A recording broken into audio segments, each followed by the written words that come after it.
Today we're here to not only showcase but to celebrate the work of many outstanding teacher leaders that are here in this room today. It's my belief that teacher leaders can make a difference.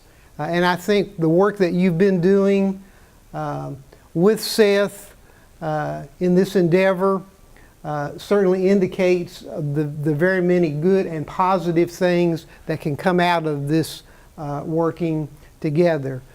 So you have my congratulations on this work and the way that you have taken it back to your schools and work with the others in your schools to bring this information to them as we have sought to roll out the standards for all of the school districts.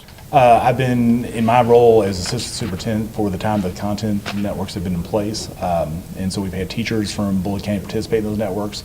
They've done a lot with deconstructing the standards and also developing and working towards teachers getting used to using the FALs, the How FALs. has your school or district used the knowledge and skills participants learned of this in this network? We're a rather large district, and so we've been challenged with having only 3 people in the content network, but Seth Hunter has come and worked with a lot of our teachers in leverage teams with several of our schools.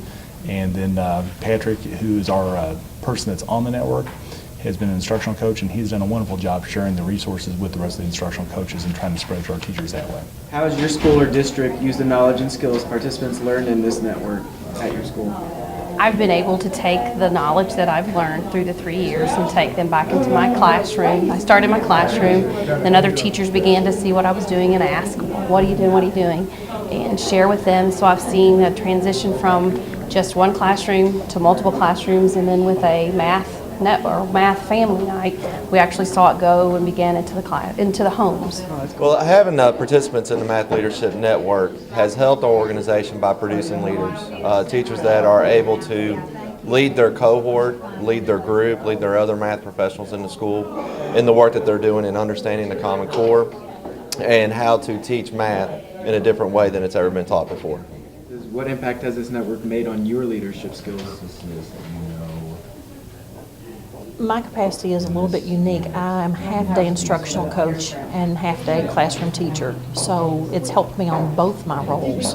As far as the instructional coach part, it has helped me tremendously be able to take things back to the other math teachers in my building, in my district, and be able to share those strategies both in a PLC setting, modeling in the classroom, and things of that nature. How do you intend to continue this work for the network?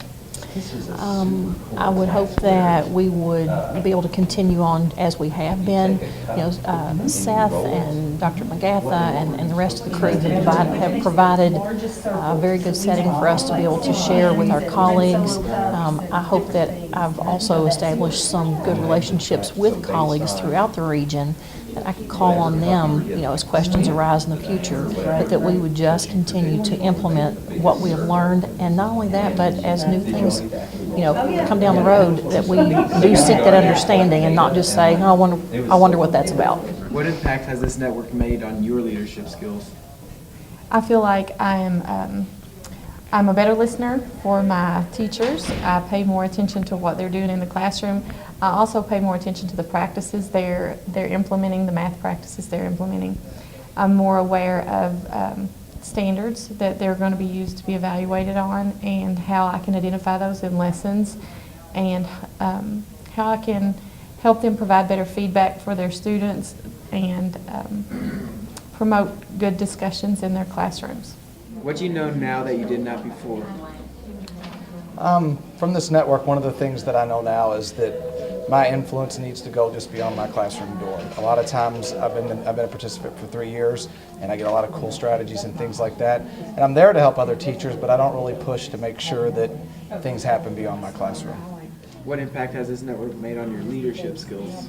It's really pushed me to actually become a teacher leader. I guess I was comfortable in staying behind my own door, and if people wanted help and came to me, I was more than happy to help them with some of the skills that I've been practicing. But this network is kind of, especially this year, the second year that I've worked on a leverage team, it's forcing me to look out the building, leading through the district, and try and teach some other people some of the things that we've learned through this network. How do you intend to continue the work of this network? I think that's one of the things that Seth is building this year, because this is year 3, the network's getting ready to go away, and he's trying to empower teachers like myself to continue on the legacy and not just shut your door and teach your class, but to make sure that the work that we're doing here gets spread throughout the district, throughout the state, so that we can continue to grow. How's your school or district use the knowledge and skills participants learned in this network? We've used this the work that we've done here in many ways. One is through our district instructional leadership teamwork, where we have the folks who are involved in the networks as well as all the administrators in the district. We meet monthly, and the origin of this work, we were doing the deconstruction and following along pretty much parallel to the work that was going on in the networks. The last year or so, it has been more on a school basis. We have some folks who are very active, who are involved in both the math network and the ELA network, who've taken things back to their schools and have worked with other teachers in their schools. I just attended a presentation by Philip Guthrie at our high school, and he has worked very diligently with the other math teachers at the high school this year to get unstructured, enriched tasks for kids to solve, with the end goal being to make them better critical thinkers and problem solvers. And in doing that, they've looked at ways of doing cooperative learning better and getting rich tasks for kids to solve to help them think. There's nothing to think about, there's no reason to think hard. So we've worked on getting better tasks for kids to do that. That work is going on at both the high school and the middle school at this time through leverage work that Seth Hunter has done with our teachers, and it has spread to all the math teachers at both schools. So it's been very, very helpful to our district. These guys are off on, it's like letting it out of the cage. You're not going to get it back in. They've grown. They've become better teachers. They've become better teacher leaders. So they're going to want to work with other teachers now. They're going to spread what they know, and I see it rippling out from now on. I don't think the work ends here at all. What do you think the legacy of this network will be? I think that the state did it right, that we took it to the teachers to do, that we empowered teachers to become leaders in implementing standards for the first time in my career, and I've been around a long time. Instead of just handing down curriculum, we've had curriculum developed from the grassroots up, and I think that's the best thing that has come out of it.